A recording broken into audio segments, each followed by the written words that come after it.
It was just past midnight when I pulled off the interstate onto the dimly lit stretch of road that promised the nearest gas station for miles. The dashboard clock glowed 12:03 a.m., and the quiet hum of the tires on the asphalt was the only companion I had on that long, exhausting drive. My best friend, Sarah, was dozing in the passenger seat, headphones tucked into her ears, and the rest of the world felt far away. We were 3 hours into a 12-hour journey across the Midwest. The kind of road trip where rest stops were lifelines, and gas stations were more than just places to refuel. They were temporary sanctuaries in the dead of night. The exit sign flickered weakly, and my stomach dropped when I saw the lone station waiting under a sickly yellow streetlight. It was older than the last century. The paint peeling from the walls, the canopy lights buzzing as if protesting their own existence. A large rusted truck was parked awkwardly near the pumps, its driver nowhere in sight. The smell of gasoline mixed with something faintly acrid drifted in the cool night air, and instinctively, I slowed down. Something about the place felt off, not immediately threatening, just wrong. I pulled into the lot and parked as close to the entrance as possible, glancing at the neon open sign that buzzed faintly. The door rattled when I pushed it, and inside, the fluorescent lights were harsh. The air conditioner coughing out bursts of cool air. Behind the counter, a man, probably in his late 50s, wearing a faded uniform and a tired expression, barely glanced at me. Shelves lined with snacks and energy drinks stood like silent sentinels, their contents glaring in the artificial light. I had learned over the years that in places like this, appearances could be deceiving. Some nights, the cashier was the friendliest person imaginable. Other nights, you could feel eyes watching you, even when no one was supposed to be there. I grabbed a bottle of water and a bag of chips, trying to shake off the creeping unease that had settled over my shoulders. The tile beneath my feet felt cold, and each step echoed louder than it should have in such a small space. That's when I noticed her, a woman leaning against the back wall, wearing a heavy coat despite the heat from the lights. She looked ordinary at first, nothing that would draw attention. But then I realized something. She wasn't moving the way people move. She was standing perfectly still, her head tilted slightly, as if she were observing everything with a quiet patience that made my skin crawl. I paid for my items, keeping my eyes on her as I did. She didn't blink. She didn't shift her weight. And when I turned to leave, she was suddenly right behind me, closer than physically possible if she had remained where I thought she was. My heart raced. The automatic door chimed as I exited, and I forced a casual step back, pretending I was checking the receipt in my hand. My instincts screamed at me to get back in the car, but I tried to calm myself with logic. Maybe she had been hiding behind the shelves. Maybe she was just cold or lost. Maybe I was overthinking it. But something about the way she moved, silent, deliberate, felt wrong. The moment I reached my car, I realized my keys were missing. Panic surged as I patted my pockets frantically. The bottle of water slipped from my grip, rolling across the lot with a hollow clatter that seemed impossibly loud. And then I heard it. A slow, deliberate shuffle behind me on the cracked asphalt. Not a run, not a sprint, just a shuffle, steady and unyielding. My pulse spiked. I yanked open the driver's door, sliding in as fast as I could. My hands trembled as I fumbled for the keys. And just as I turned the ignition, the shadow appeared in the passenger side window. A man, or something that resembled one, stood there, his eyes reflecting the dim light like a predator studying prey. He was tall, lanky, dressed in tattered layers, and for a moment, I couldn't breathe. The hair on my arm stood on end, and I could feel every instinct screaming at me to drive, to leave, to vanish from this cursed place. I slammed the car into gear and peeled out, tires squealing against the concrete. And when I glanced in the rearview mirror, the figure hadn't moved. It didn't chase. It didn't run. It just stayed, standing, staring, as if the lot itself had been transformed into a stage for something incomprehensible. The rest of the drive was silent. Sarah had woken up at some point, rubbing her eyes, asking if I was okay, and I lied, saying I had just misjudged the lights or seen a trick of the shadows. But deep down, I knew it wasn't a trick. That lot, that gas station, had been a crucible of fear, and I had walked away by sheer luck and instinct. We didn't stop again until the next city. And even then, every time I passed a rest stop, I felt the same prickling sensation of eyes following me, of danger lingering just beyond perception. It wasn't the first time something like this had happened, and it certainly wouldn't be the last. Over the years, I had collected dozens of stories from road trips, gas station visits, and rest stops in the dead of night. Stories that began as ordinary errands or mundane stretches of highway and ended in moments that could have easily turned fatal. Like the time a friend of mine, on a cross-country trip, pulled into a convenience store parking lot, only to realize moments later that a man had been sitting in the shadows in the back of his truck, watching every move he made. The guy didn't approach, didn't make a sound, but the instinctual fear it generated was enough to leave him shaking for hours afterward. Or the time another friend stopped for a coffee at a rural rest area. He had just stepped out of the car when a woman approached him, claiming her car had broken down and asking for help. Something felt off about her, the way her eyes darted and her hands fidgeted. He tried to refuse politely, but she pressed, forcing him to make a snap judgment. He gave her a few spare bills and drove off, only to discover later that the description matched a wanted suspect in multiple carjackings along that route. Small, seemingly innocuous decisions: where to park, who to help, when to leave, had consequences he couldn't have anticipated. Back in my own experience, it was moments like these that defined the tension of road trips. The world at night was different, slower, and yet somehow more dangerous.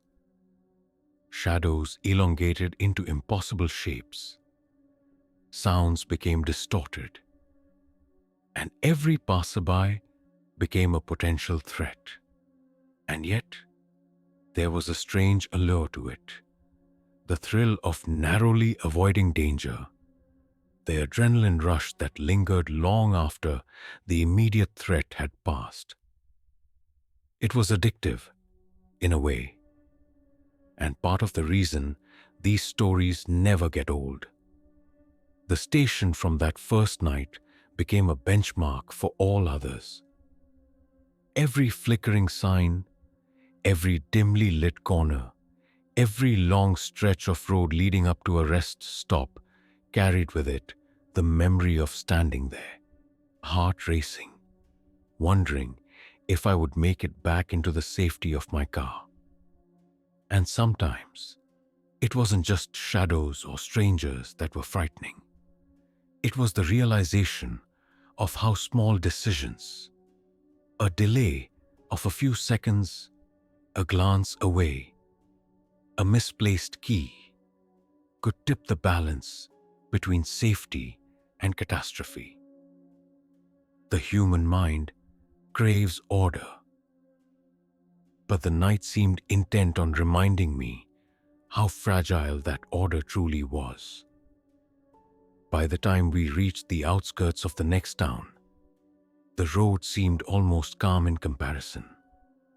Yet every sound, the screech of tires, the distant hum of engines, the occasional bark of a dog, kept me on edge. I realized that fear wasn't always about what was present. Sometimes it was about what could be. And that possibility, that unknown variable in the equation of a late-night road trip, was the most terrifying element of all. Even as I pulled into a well-lit hotel parking lot later that night, the adrenaline refused to leave. I sat in the car, shaking slightly, scanning the lot for any sign that the world had returned to order. It hadn't. The memory of that shadowy figure, the eerie stillness of the gas station, the unnatural silence, it clung to me like a second skin. Sleep was difficult that night, fitful and haunted by half-formed images and imagined movements. And yet, that night, like so many others, became a story. One I would tell again, shaping it, framing it, passing along the lessons learned and the chills endured. Even in retrospect, the incident highlights the unpredictable nature of life on the road. One moment, the world is banal, familiar. The next, it transforms into a landscape where danger hides in plain sight, where instinct and awareness are your only shields. And it is that duality, the contrast between the ordinary and the terrifying, that makes these experiences so memorable, so gripping, so terrifying in their simplicity. It was just past 2 a.m. when we decided to make another stop.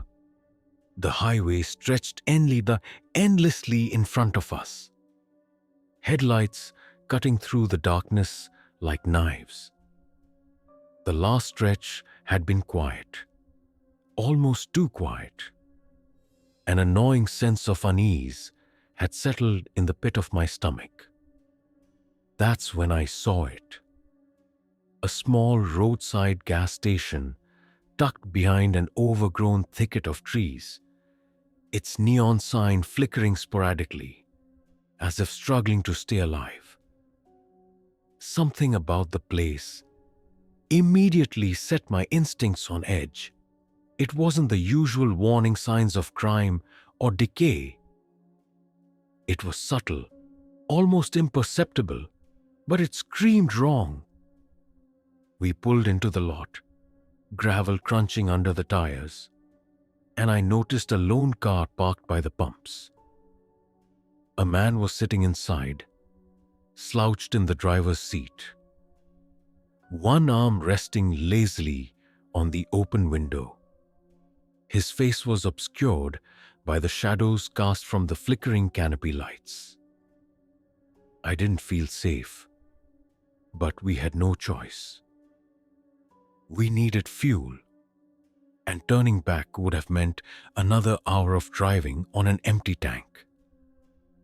The instant I stepped out of the car, a cold wind swept through the lot, carrying the faint smell of damp asphalt and something metallic.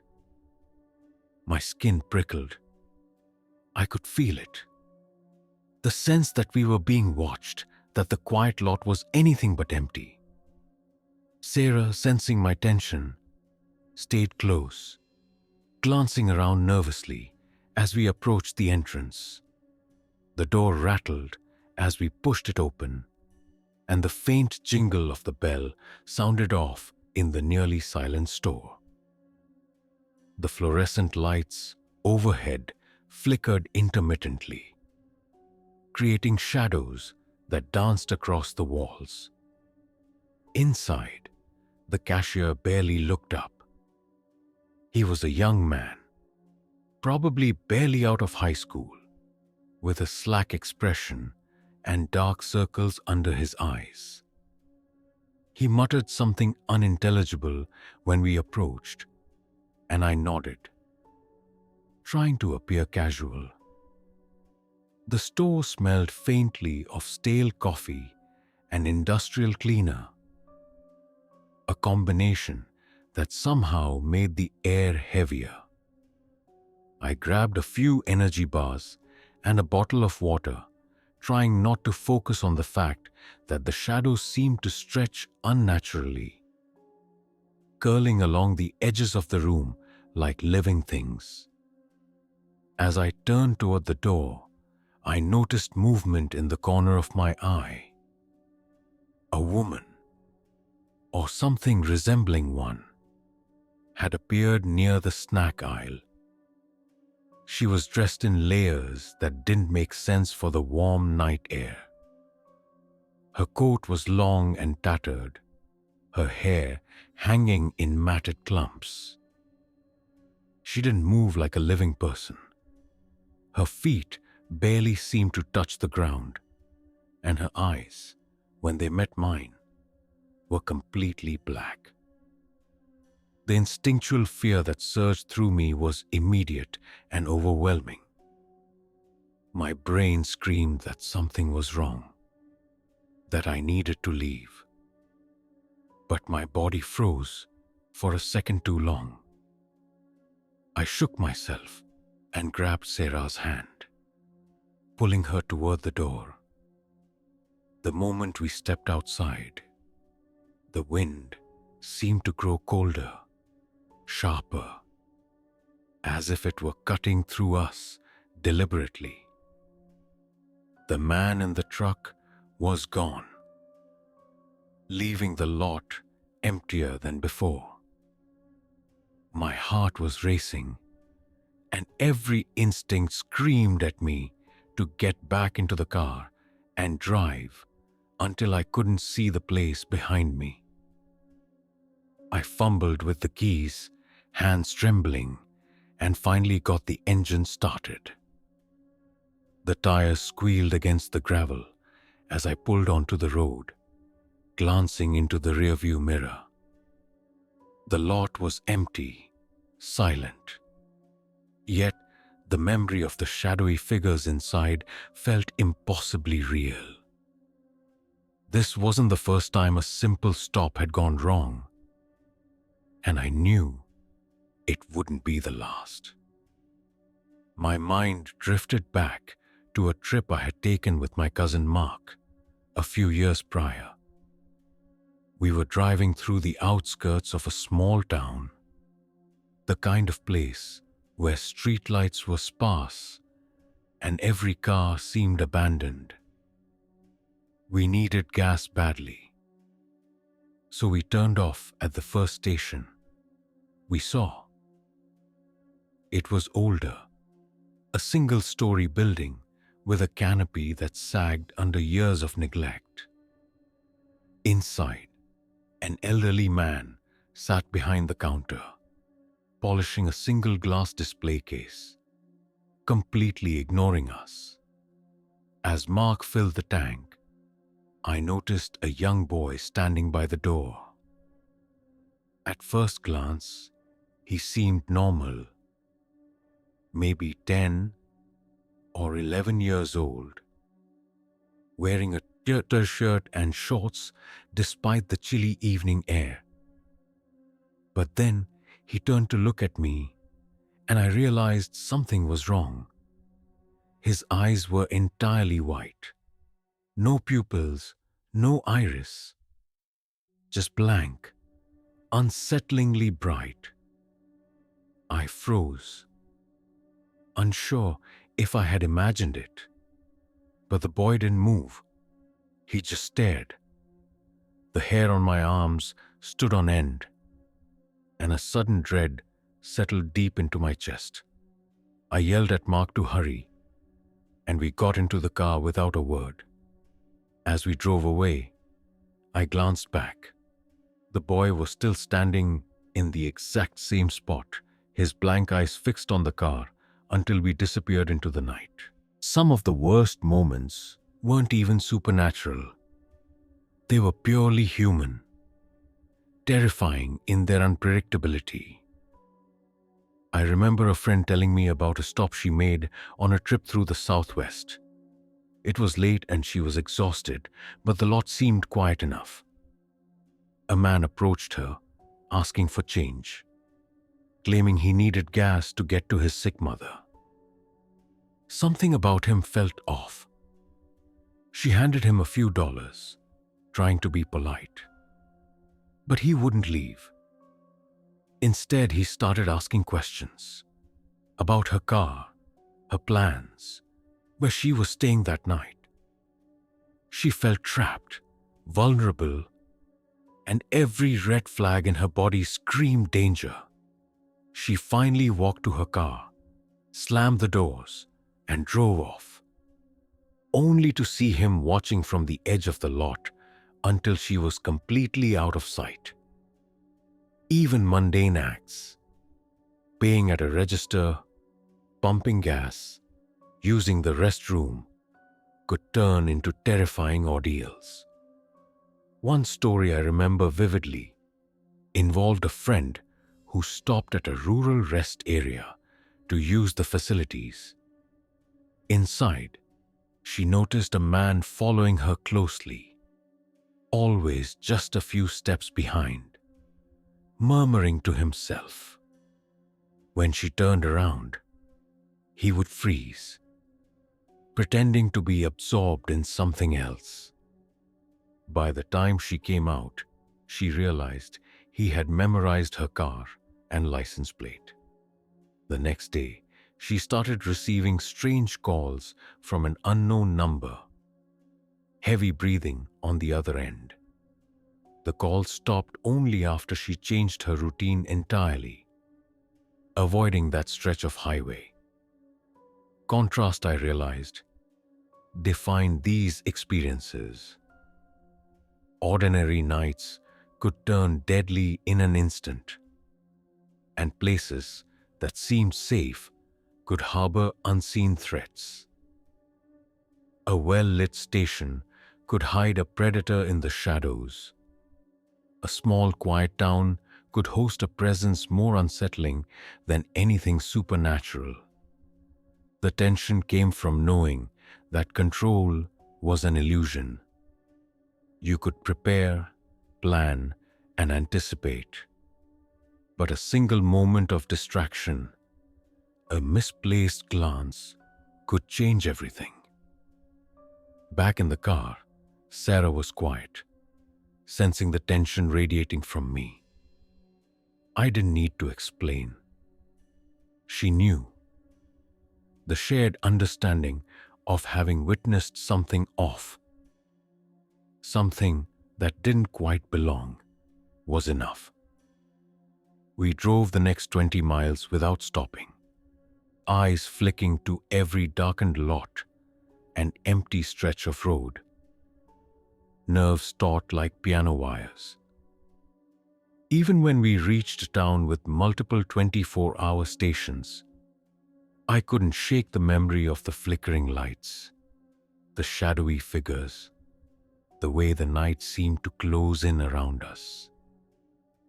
And yet, there was a strange lesson in these experiences. Each encounter, whether human, supernatural, or something in between, forced an awareness of vulnerability and instinct.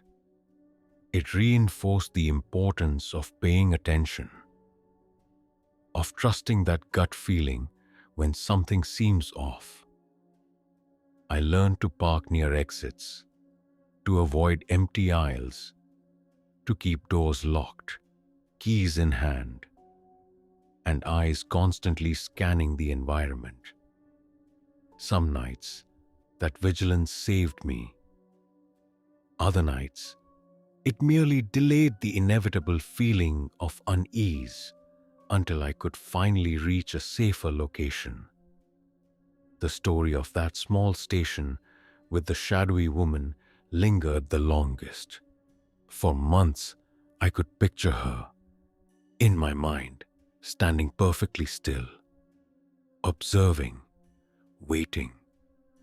It wasn't just fear of the unknown. It was the awareness that she could appear anywhere, at any time. And the ordinary act of stopping for gas could instantly become a moment of mortal danger. Each subsequent stop, each long stretch of highway, carried a trace of that fear. A reminder that the world at night was different, unpredictable, and often terrifying in ways you couldn't anticipate. By the time dawn finally broke, the tension had eased slightly, though it never truly disappeared. The landscape transformed under the morning light, revealing mundane details that had seemed menacing hours before. But even with the sun rising, the memory of the night remained vivid, a psychological imprint that made even ordinary road trips a little more stressful, a little more cautious, and a little more aware of the thin line between safety and danger. The next story took place in the dead of night along a remote stretch of interstate. It was a road that few trucks or cars dared to traverse after dark. I was traveling alone, heading north for a weekend camping trip, and the solitude of the road amplified every sound. The hum of the tires, the occasional gust of wind rattling the loose mirrors, even the faint howl of distant wildlife. I knew I needed gas, but there hadn't been a single station for miles. My tank was almost empty, and with no other option, I spotted a small, isolated gas station tucked behind a bend. The lot was dimly lit, the pumps aged and rusting. A single van was parked near the entrance, engine running, as if its occupant were waiting for something or someone. I parked, leaving enough distance between us to feel a little safer, and stepped out. The air was colder than expected, and a sharp metallic scent mingled with the faint aroma of gasoline. My instincts screamed that something was wrong, yet I rationalized it. It was late. People were tired. I was overthinking. As I approached the store, I noticed movement out of the corner of my eye.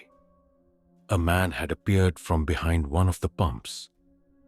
His appearance was nondescript, average height, dark jacket.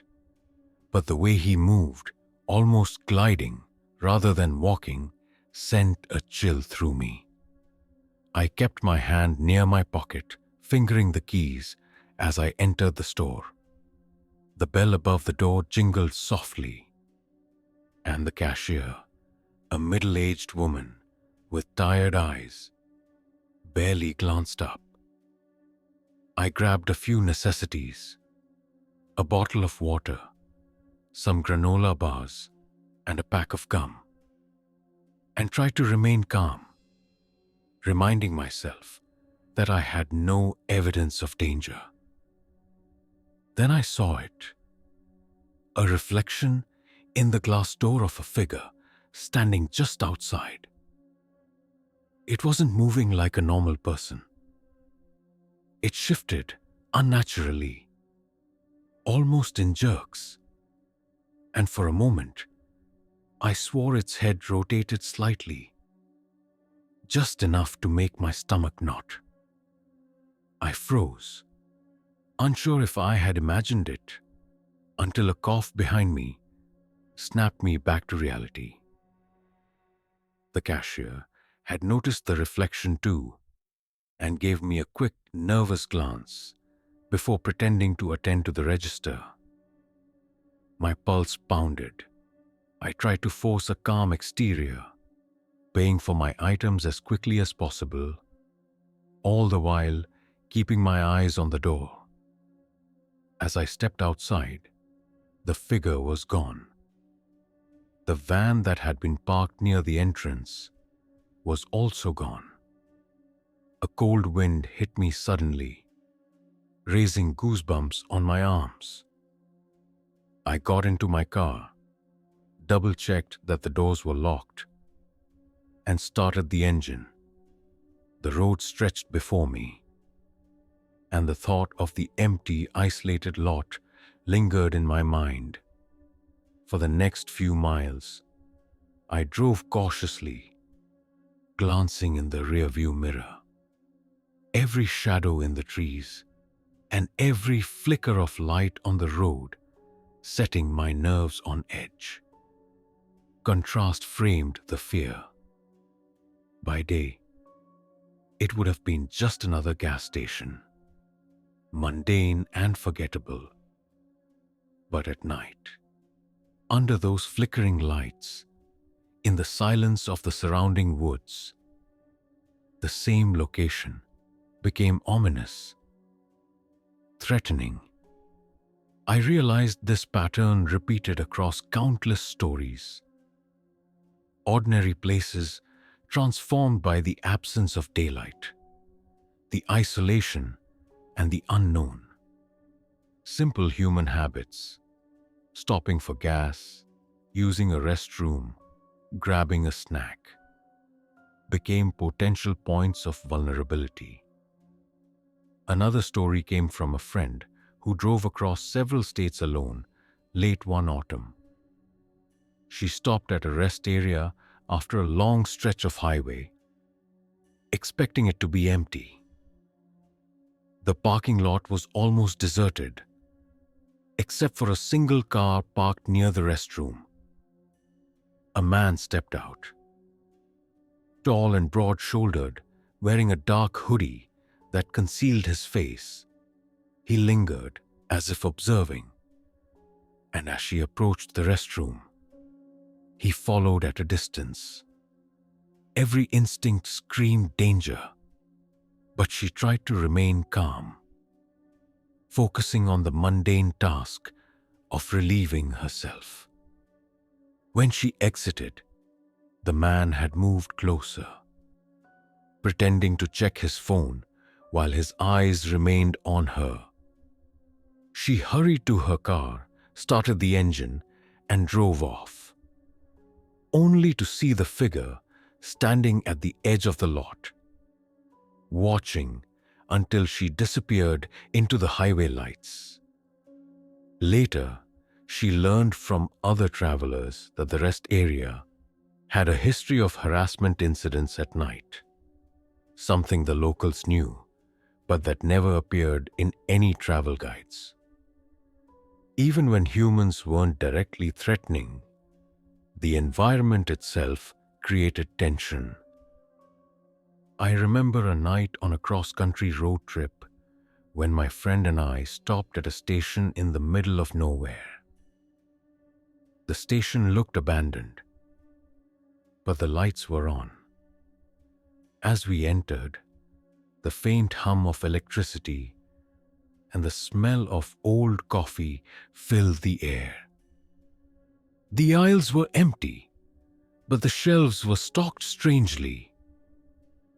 Cans of food that had long expired, bottles of water clouded with sediment, and candy bars melted together in warped piles. Something about the stillness made our skin crawl. We quickly realized the exit doors had no handles on the inside. They only opened outward. A sense of entrapment hit me immediately. The fluorescent lights flickered intermittently, casting long, moving shadows that seemed to twist across the walls. I whispered to my friend that we should leave, but the door seemed stuck, requiring a firm push to open. Once outside, the chill night air felt like relief, though the memory of the store lingered like a shadow in my mind for weeks. Contrast was everywhere in these narratives. Safely tinted everyday actions juxtaposed with moments of extreme danger created psychological tension. A seemingly normal road trip could turn horrifying in seconds. Ordinary individuals, from cashiers to travelers, found themselves face to face with either malevolent humans or uncanny phenomena. The fear was intensified because it was relatable. Anyone could be alone at night, driving down the interstate, stopping at a dimly lit station. That relatability is what made these stories stick, haunting the listener or reader long after the tale ended. One of the most unsettling experiences involved a couple driving late at night through rural Kentucky. They needed fuel but had missed the last town by miles. They spotted a gas station with a single attendant standing behind the counter. A man with a blank expression and slow, deliberate movements. His eyes followed them wherever they went, and a sense of dread settled over the couple as they attempted to pay for gas. The man's mannerisms were just off enough to be unnerving. Not threatening outright, but the tension was palpable. The couple left without filling the tank, rationalizing that the next station would be safer. But the memory of that man, his gaze following them, stayed with them for days. This story highlighted another recurring theme. Sometimes the danger isn't immediate, isn't overtly violent. It lingers in the psychological space, leaving an imprint that alters perception and behavior. Even when supernatural elements appeared, they were intertwined with human vulnerability. A traveler on a long highway recounted seeing a figure walking across the lot of a rural station late at night. At first, it seemed like a hitchhiker, but the figure moved impossibly fast, appearing and disappearing with unnatural speed. The traveler's instincts screamed danger, and when they finally left, the image of the figure remained, etched into their memory as a reminder of how quickly a routine stop could become terrifying.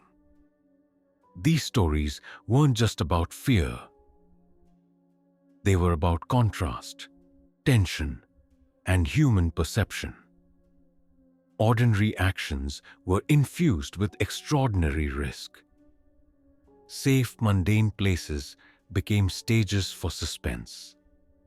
The combination of darkness, isolation, and unpredictability made even the most trivial moments intense. One could never entirely let their guard down, never assume safety, because the line between normalcy and danger was paper thin. The following story comes from a young man traveling through the southern plains during a solo trip in early spring. He had been on the road for over 8 hours. The sun long set, leaving only the faint glow of the dashboard lights to keep him company. His gas tank was low, and the GPS indicated the next station was still 20 minutes away. Reluctantly, he followed the sign pointing down a narrow, unlit road that wound between fields and patches of dense forest. When the station finally appeared, it was a small building, barely visible in the dark, its signage flickering intermittently. The lot was empty, aside from a lone pickup truck parked at the far end. Something about the way the truck sat, silent and still, unnerved him. But he brushed it off as fatigue playing tricks on his mind. He parked at the nearest pump and stepped out, the cold air immediately biting through his thin jacket. The crunch of gravel beneath his boots seemed unnaturally loud in the surrounding silence. Inside the station, the fluorescent lights buzzed, and the smell of old coffee mixed with the faint scent of cleaning chemicals. The cashier was an older man, hunched over the counter, barely acknowledging the customer.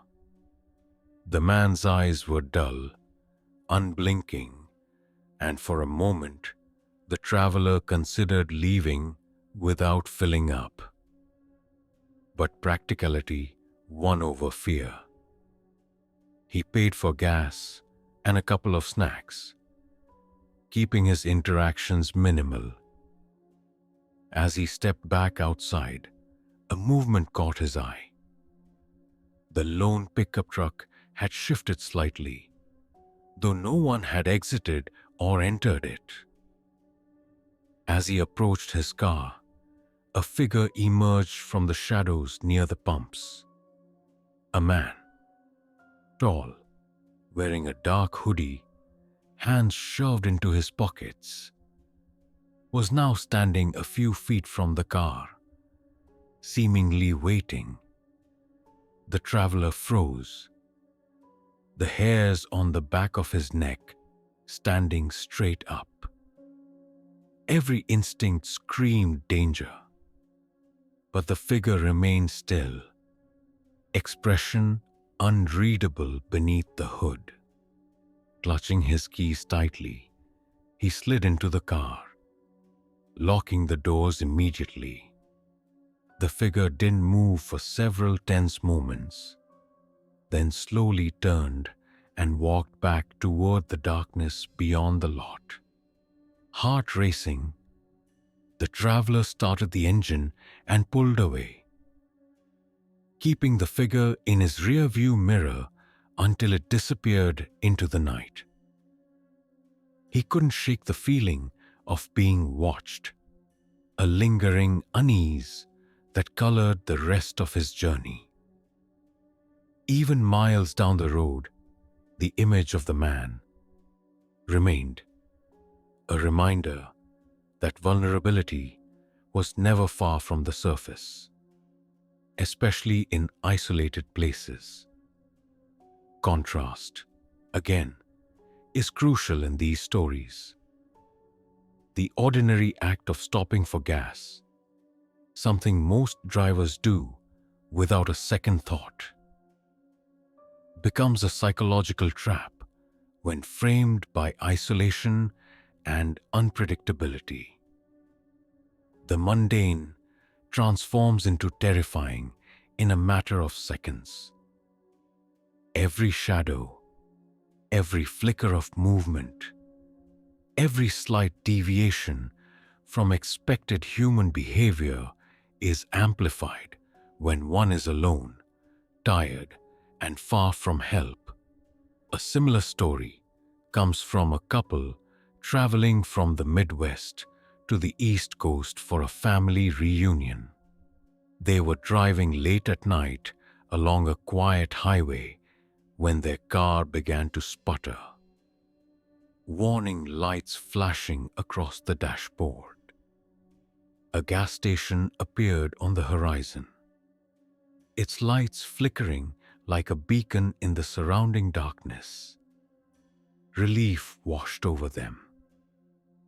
They were low on gas and exhausted, but it was tinged with unease, a subtle, unshakable feeling that something was off. As they pulled into the lot, they noticed a man leaning against the wall of the store, motionless, his gaze following their every move. The couple exchanged a look, but dismissed it as nerves. They filled the tank and went inside to pay. The interior was stark, poorly maintained, and oddly quiet.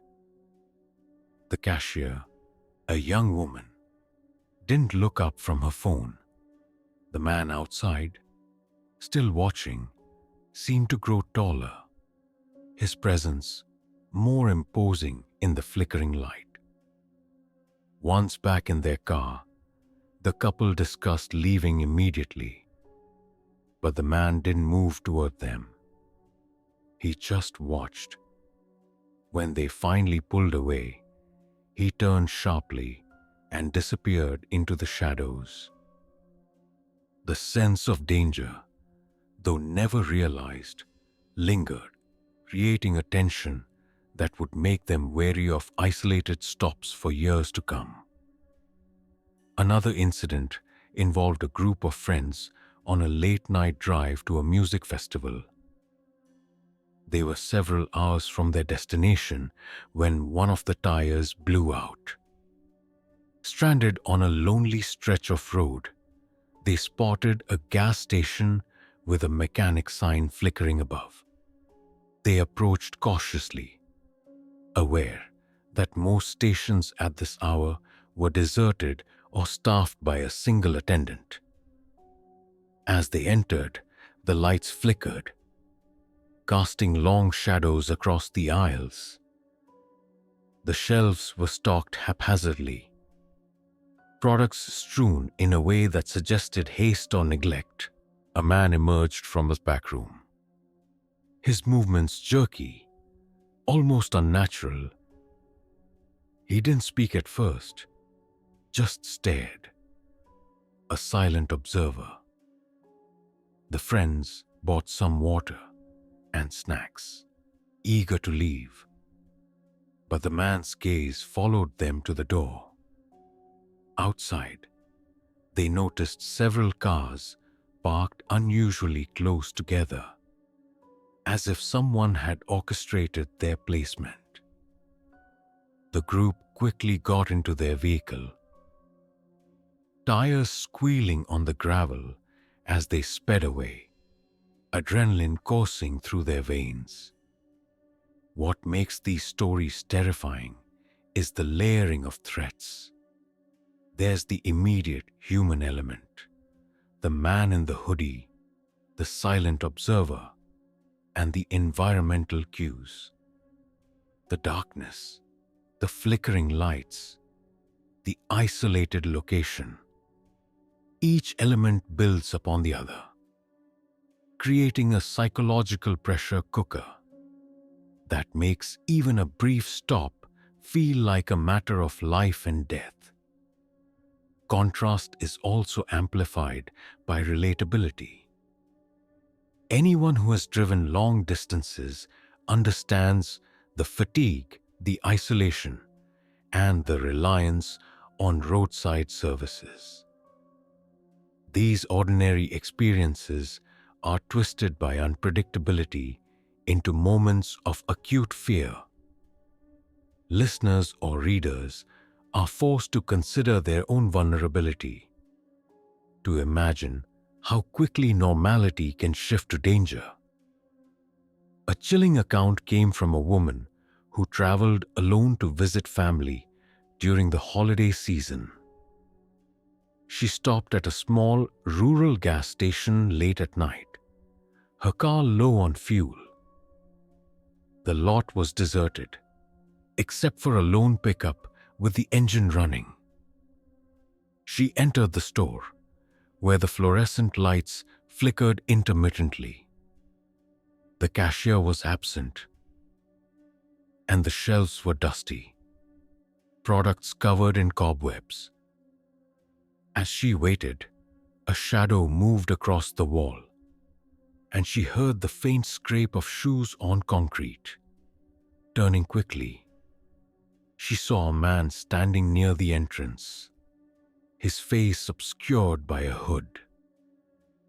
He didn't speak, but seemed to study her, analyzing every movement. Panic surged, but she forced herself to remain calm, paying for gas with minimal interaction. As she left, the man followed, walking in parallel to her car as she circled the lot. Only when she put the car in gear and drove toward the main road did he stop, fading into the night like a specter. These encounters, sometimes human, sometimes unexplainable, share a common thread: vulnerability in ordinary moments. Whether it's a single traveler, a group of friends, or a family, the danger arises in places where people assume safety.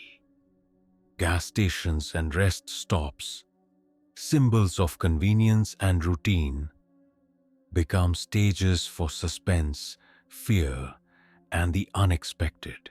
The last story comes from a young couple driving through a remote stretch of highway late at night. Exhausted and low on gas, they pulled into a dimly lit station with a single attendant. Everything seemed normal, too normal.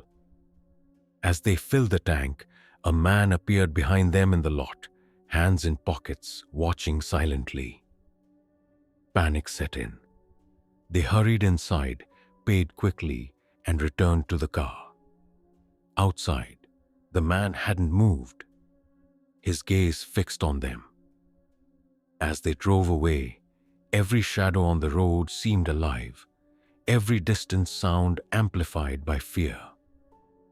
What ties all these stories together is the tension between the ordinary and the terrifying. Routine stops for gas, snacks, or restrooms transform into moments of vulnerability.